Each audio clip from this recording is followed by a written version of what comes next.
morning, students. How are you? Fine. Okay. Please take your civics. Today we will discuss about the Indian Constitution.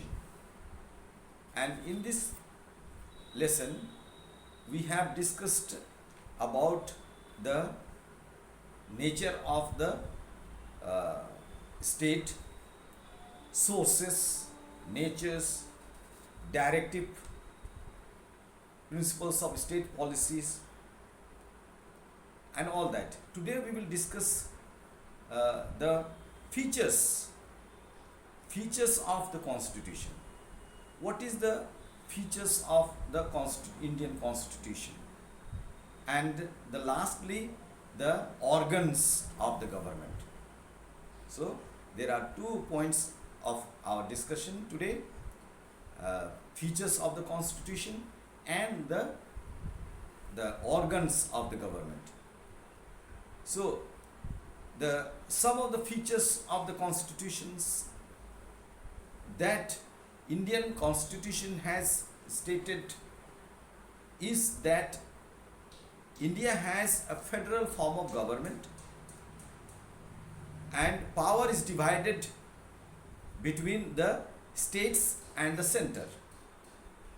I'd like to add one more levels, that is the local self-government. That is in the village or panchayat level. So panchayat level, state level, and the central level. So all these are bound in the federal form. Federal meaning collaboration, helping one another to get the objectives. What is the objectives? To do the welfare of the state, that is welfare of the people or the citizens of India. And for that, all these 3 levels of government, panchayat level, state level, and central level of government, they work hand in hand. It is not they are solely formed government. No, they are all linked in our working system. In this federal system, we have the government all working together in different levels. Laws made by the state government are applied only in the state.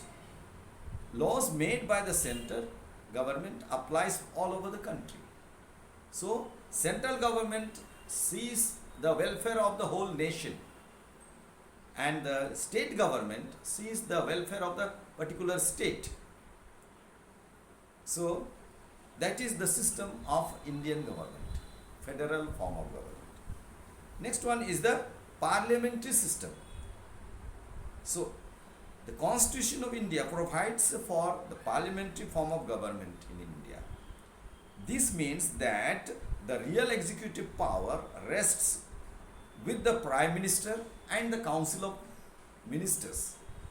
So Prime Minister is the head of the executive form of government, executive government. That means Prime Minister executes all the things that are parliamentary. In the parliamentary it is decided. So he is not alone. He is not a single person making decision. He has got the cabinet minister and council of minister as a whole.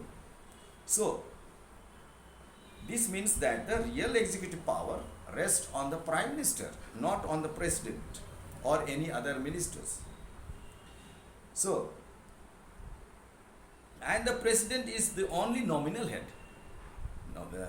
So whatever it is decided in the country for the country is decided in the Parliament. So Prime Minister sits together with all the ministers. So in the Parliament we have, in the next organs of the government we will discuss what they do in the Parliament. Next one is the written constitution. Our constitution is a written constitution. That is handwritten constitution. So it is a written constitution, unlike the British constitution, which is based on the conventions. Conventions. We have a set form. It is not that we sit or convene all the ministers and then decide, and that makes a law in a overnight or to for a particular situation. Our system is, everything is set, and accordingly the government and the people have to go about in the nation, in the country. Next one is the single citizenship. Our constitution provides single citizenship in the for the citizens. It's not that the government of West Bengal has one citizenship and the state, the center level, another citizenship is given. No, we are Indians. We are in India. We are Indians, whether we are from West Bengal or Jharkhand or Karnataka or Uttar Pradesh or Bihar, whatever it is. We are Indians. That is the meaning of it. So that means the people are the citizen of the country and not the of the individual state. Next one is the universal adult franchise. Our constitution gives a universal adult franchise, that is a citizen who has reached the age of 18 is considered to be mature person and is eligible to participate in the electoral process. Electoral process. That means he can choose. He can participate in the election. He can participate in the election.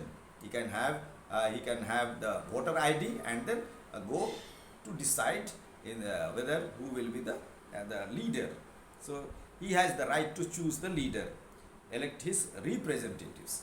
Next one is the organs of government. Our constitution provides the three organs of the government: legislative, executive and judiciary. So legislative means to legislate, to make the law, to formulate, to legislate the law for the nation, for the people. They form a law for the country both at the center and the state. So this is a legislature. Next organ is executive. Here legislative means all the elected members sit together, discuss and debate and make a final law for the people, for the welfare of the people. Next one is executive. Here we have said the Prime Minister is the sole head of the with his council of ministers is the executive head. So executive. So all the laws that is made in the parliament has to be executed, and Prime Minister and the council of ministers, chief minister, the council of ministers at the state level, along with the bureaucrats. Who are the bureaucrats? They are the lawmakers actually. Bureaucrats are the lawmaker, which is discussed in the parliament and then passed on by the leaders. Okay, that is bureaucracy. They are intellectuals who frame the laws. Okay, they are working behind the scene. The executive carries out the law made by the legislative branch. Now, next one is the judiciary. Now, we have got the